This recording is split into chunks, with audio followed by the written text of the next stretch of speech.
l'équipe de la Croatie, un petit pays comme la Croatie, 4 millions d'habitants, pouvait éliminer le Brésil. Voilà donc tout à l'heure le décor est déjà planté du côté de Doha, c'est la France en face des Anglais, les Anglais très en forme, très en forme. L'Angleterre qui rêve de remporter sa deuxième étoile après l'étoile de 1966 en Angleterre. Voilà donc j'avais promis un peu vous expliquer un peu la Coupe du Monde 1966, mais rendez-vous lundi de 10h à 12h avec votre émission Football. On va vous expliquer qu'en 1966, il y avait un vol de la Coupe du Monde. On a volé la Coupe du Monde et c'est le chien qui est allé retrouver cette Coupe du Monde. Les anecdotes au Batebele baraté, mais l'ordinateur à Masolo, fallait expliquer Binango en 1966. Donc l'Angleterre rêve vraiment de faire l'exploit de ses aînés, de ses grands frères qui ont remporté la Coupe du Monde en 1966 devant la reine Elisabeth. Il y avait des Gordon Banks, des Peter Bonetti, il y avait l'entraîneur Alf Ramsey, l'un des grands entraîneurs, le plus grand entraîneur anglais, Alf Ramsey,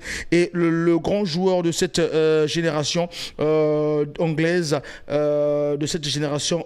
en 1966. Il y avait les John Connelly, Norman Hunt, Ronald Fowler, George Estam, Robert ou Bobby Charlton, qui est Ballon d'Or, qui est né en 1937, était joueur de Manchester United. Voilà, et avec son grand frère aussi, Jackie Charlton, né en 1935, défenseur de Leeds United. Donc cette génération-là peut être remplacée ce soir, même non pas ce soir, mais peut être remplacée en cette année en 2022, parce que l'équipe anglaise, le capitaine Harry Kane, voilà, donc peut ramener cette équipe anglaise en demi-finale face au Maroc. Ça sera le mercredi. Mercredi de la semaine prochaine. Voilà donc un peu... essayez de voter. Ouais, donc on vote déjà le premier votant déjà. Je m'appelle Benoît Laka depuis kilomètre 8, victoire de l'Angleterre 2-0. Voilà donc essayez de voter au numéro 04 405 21 22. On va arrêter les votes à la fin de la première période. Donc voilà, donc en deuxième période plus de votes. Essayez de voter.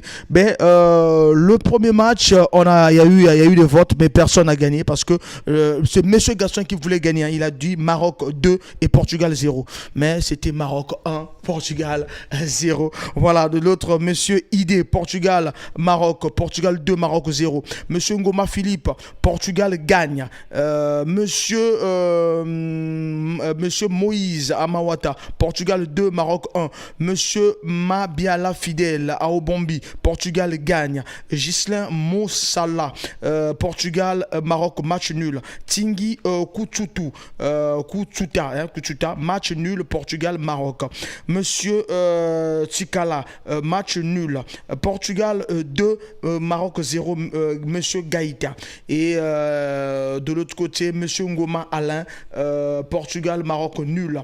Aaron Messi, Portugal, Maroc nul. Lola Dick, Portugal 2, Maroc 1. Voilà donc nous allons repartir du côté de Doha et revenir à la mi-temps des 45. Voilà, bonne chance du côté que ce soit du côté des Anglais c'est la meilleure attaque de cette Coupe du Monde avec 12 buts marqués, et de l'autre côté le meilleur buteur de la compétition, Kylian Mbappé. Voilà donc on va rendre l'antenne et revenir tout juste après ce match, un grand derby. Je peux dire peut-être que l'affiche, c'est peut-être le meilleur match de cette Coupe du Monde. On attend la première période. Ancien Modero qui nous suit, je salue le grand Mopila, ancien Modero, et puis les amis de la BBFM.